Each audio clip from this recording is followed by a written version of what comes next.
이곳은 400여 년 전에 역사적인 명량해전이 펼쳐졌던 울돌목입니다. 저는 그 앞에 생긴 따끈따끈한 신상호텔과 주변 여행지를 뚜벅이로 다녀왔습니다. 이곳은 해남 여행의 새로운 베이스 캠프가 될 수 있을까요? 광주에서 시외버스로 2시간을 달려 진도 녹진터미널에 내렸습니다. 안녕하세요, 규랑유람입니다. 해남 우수영에 새로 생긴 호텔이 있다고 해서 그 호텔을 한번 가보고 주변 여행을 좀 해보려고 나왔습니다. 진도 녹진에 내린 이유는 우수영 터미널에서 보다 여기서 가는 게 조금 더 거리가 가깝더라고요. 그리고 이렇게 인도도 잘 깔려 있어서 걷기가 훨씬 편할 것 같아서 이쪽으로 왔습니다. 가장 먼저 해안공원을 찾았습니다. 토요일인데도 불구하고 생각보다 한산합니다. 아직 오전이라 그런지 모르겠는데 여기가 이제 녹진 정류장에 내려서 바로 뒤에 있는 해안공원인데 걸어서 1분도 안 걸리더라고요. 보니까 벌써부터 볼거리가 있습니다. 이 엄청난 충무공 이순신 동상이 있습니다. 동상의 높이는 무려 30m, 전국에서 가장 큰 이순신 동상입니다. 나선형 스카이워크를 따라 걸으며 동상 가까이 갈 수 있습니다. 제가 포항에 살다 보니까 포항에 요새 유명한 스카이워크 있잖아요. 그 생각도 조금 납니다. 경사가 그렇게 높지 않게 계단 한 단 한 단이 얕게 돼 있어가지고 무섭다는 느낌은 없습니다. 포항 스카이워크도 처음에 올라갈 때 올라가다가 다리 후들거려가지고 중도 포기했었거든요. 여기 벌써 꼭대기까지 왔습니다. 되게 무섭대? 하지만 분명히 무섭다고 느끼시는 분들도 있었습니다. 어쩌면 제가 면역이 생겨서 그런 거일 수도 있겠습니다. 고도가 제법 높아서 아래를 바라보고 있으면 꽤 아찔했습니다. 위에 계속 있다 보니까 좀 무섭습니다. 일단은 아래로 다시 내려가겠습니다. 해안을 따라서는 데크길이 잘 나 있습니다. 저는 이 길을 따라 걸으며 옆에 있는 해양에너지 공원을 찾았습니다. 사람들이 조금이나마 있던 스카이워크와는 달리 아무도 없어 썰렁했습니다. 전시관 내부는 생각보다 잘 꾸며져 있었으나 체험할 수 있는 시설들이 모두 꺼져 있었습니다. 지시에 따라 이리저리 손을 흔들어 봐도 소용없었습니다. 다른 관도 마찬가지였습니다. 거의 모든 시설이 작동이 중단된 상태였습니다. 생각보다 전시는 잘 해놨는데 이게 뭐 이런 게 다 꺼져 있어요.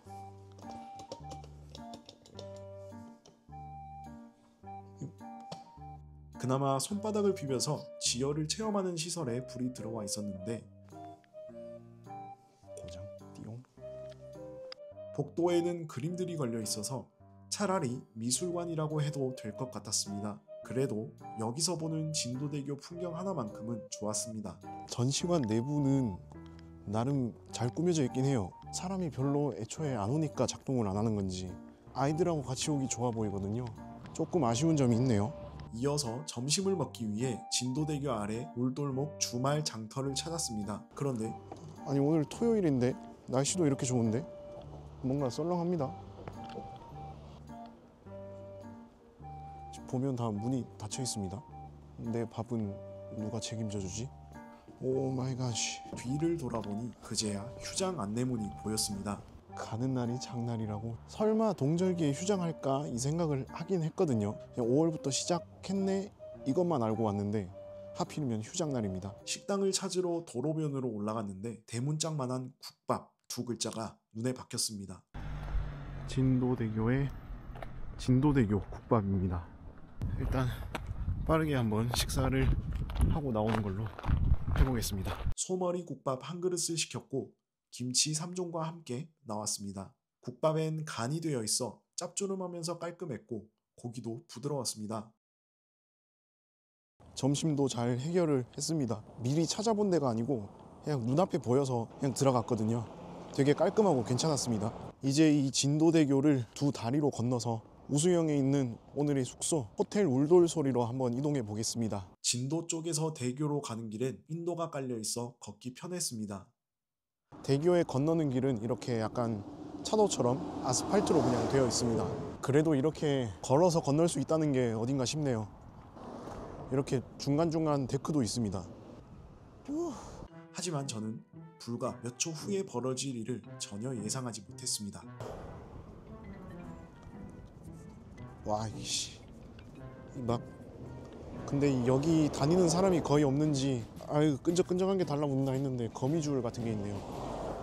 그렇게 거미줄과의 사투를 벌이면서 대교를 빠져나갔습니다. 어디서 걸린 건지 모르겠는데 거미줄이 좀 세게 걸렸습니다. 지금 카메라에 붙고 난리 났어요.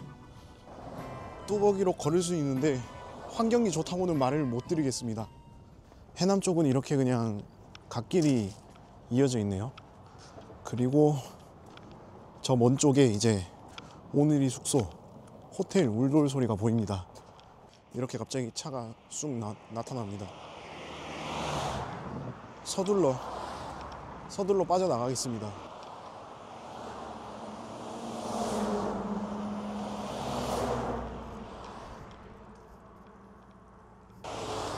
아니 이왕이면 인도를 깔 거면은 그냥 싹 정비를 해가지고 한번 쫙 깔면 좋을 것 같은데요. 걸어 다니는 사람들이 별로 없기도 하고. 예상치 못한 4차선 갓길을 통과해 횡단보도를 건너 우수영 관광지로 들어갔습니다.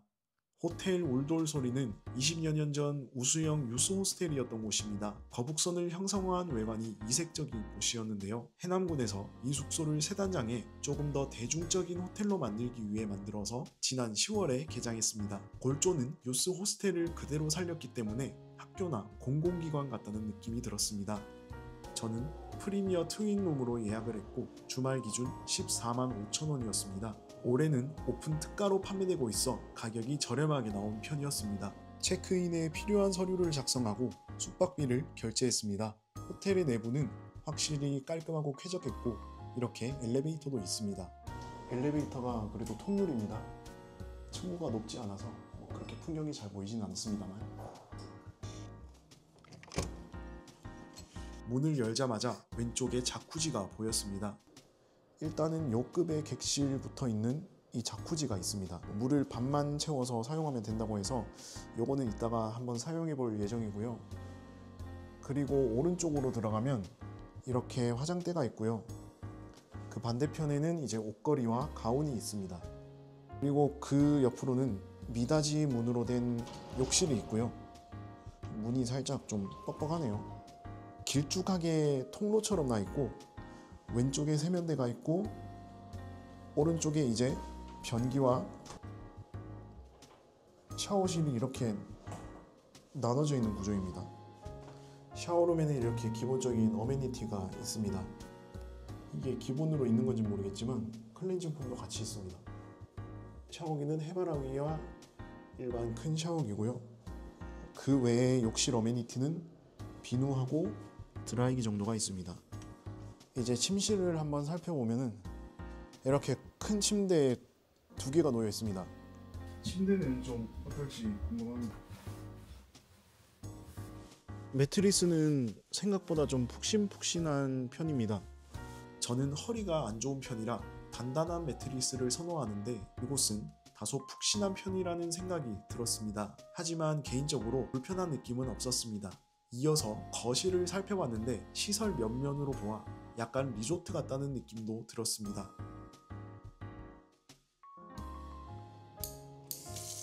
물은 잘 나옵니다. 물은 잘 나오고 밑에는 이렇게 냉장고하고 수납장이 있습니다.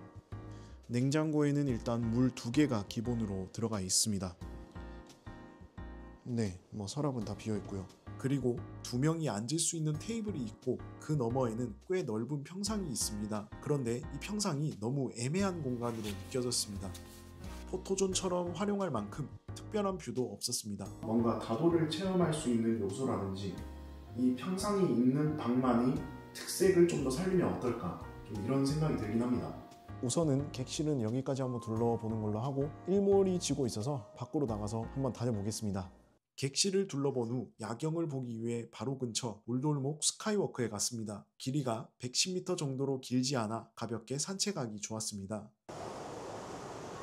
와 근데 울돌목 말만 들었지 진짜 물살이 강합니다. 바닷물이 이렇게 빠르게 흐르는 건 처음 보는 것 같아요.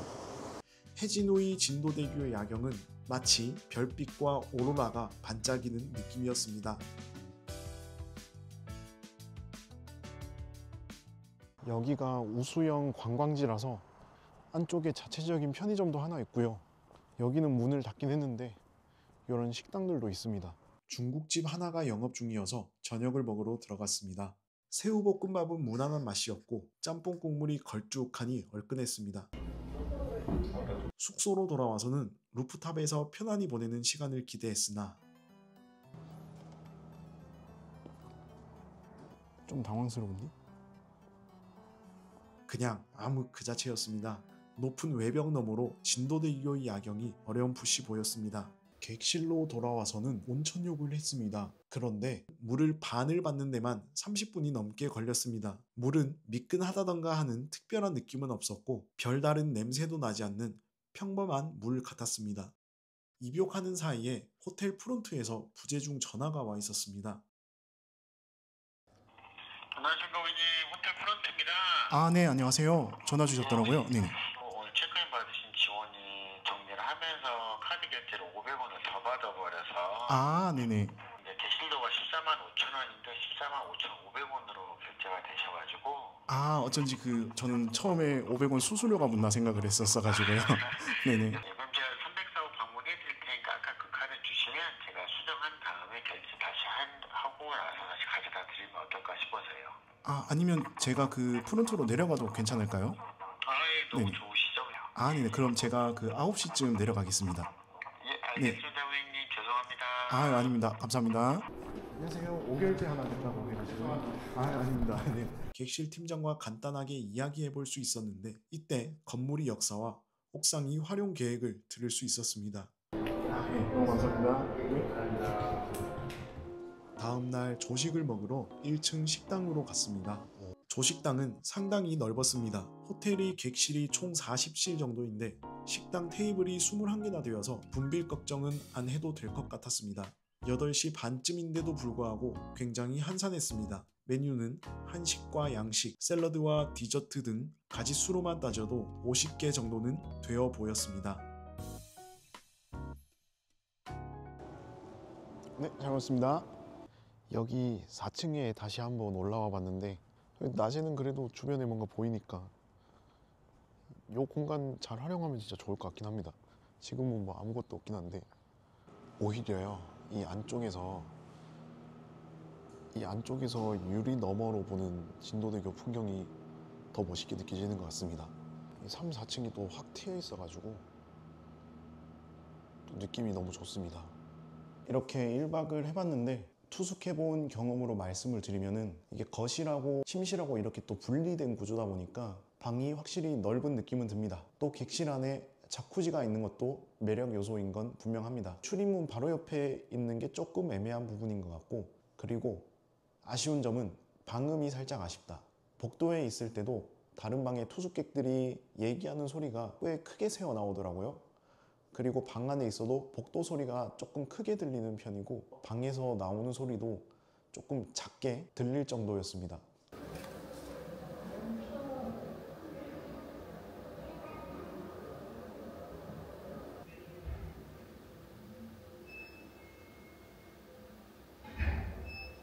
근데 뭐 잘 때는 어차피 방문을 닫고 자니까 그런 건 못 느꼈고, 지난달에 오픈을 했으니까 분명히 개선점이 많아 보이는 건 사실이에요. 호텔에서도 그 점을 인지하고 있는 듯 했고, 또 올해는 호텔을 홍보하는 데 초점을 맞춘다고 했으니까 앞으로가 더 기대되는 호텔이 아닐까 싶습니다. 지금은 확실히 호텔 내 객실도 그렇고 호텔의 루프탑도 그렇고 공간들이 조금 휑한 느낌이 듭니다. 좀 비어있다는 느낌도 들고요. 근데 이런 점은 차차 호텔 측에서도 활용 방법을 고민하고 개선해 나가지 않을까 하는 그런 기대가 또 됩니다. 퇴실하기 전에 짐 체크입니다. 빠뜨린 거 없겠지? 근데 뭐 놓고 가는 건 없는 것 같고요. 그래도 하루 잘 머물렀습니다. 체크아웃을 한 후 다시 진도 쪽으로 넘어가기 위해 케이블카를 탔습니다. 크리스탈 캐빈의 편도 가격은 16,000원이었습니다. 왕복표는 2,000원만 더 추가하면 되니 웬만하면 왕복을 타는 걸 추천드립니다. 길이가 1km 정도로 짧은 구간이라 넘어가는 데는 채 10분이 걸리지 않았습니다. 그래도 높은 곳에서 바라보는 풍경은 또 색달랐습니다. 주말인데 사실 뭐 관광지면은 사람들이 좀 더 많이 오는 게 좋은데 좀 사람들이 더 많이 찾아와 주셨으면 좋겠습니다. 대단히 화려하거나 특별한 건 없지만 되게 소소한 매력이 느껴지는 풍경이 있습니다. 아무튼 이렇게 짧았던 진도하고 해남 여행은 이렇게 마무리 지어 보려고 하고요. 저는 다음 여행에서 또 한번 찾아뵙겠습니다. 감사합니다.